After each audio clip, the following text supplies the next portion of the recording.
آپ کی امت کا وہ شادی شدہ شخص ہے جس کے گھر میں خوبصورت بیوی ہوتی تھی پر اس کی نظریں پھر بھی گندی تھی. حضور فرماتے ہیں میں نے معراج کی رات کچھ لوگ دیکھے جن کے پاس اعلیٰ خوبصورت پیارا کھانا پڑا تھا, بہترین غذا تھی پاس پڑی تھی, لیکن وہ گند کھا رہے تھے, وہ بدبودار چیزیں کھا رہے تھے, کیڑے مکوڑوں والا گند کھا رہے تھے, کیچڑ کھا رہے تھے.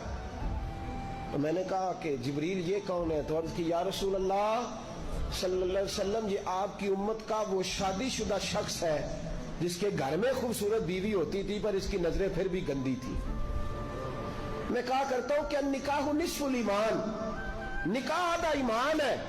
تو جو شادی کے بعد بھی نظر گندی کرے اس کو کیا کہوں؟ خدا را اس وقت سے ڈرو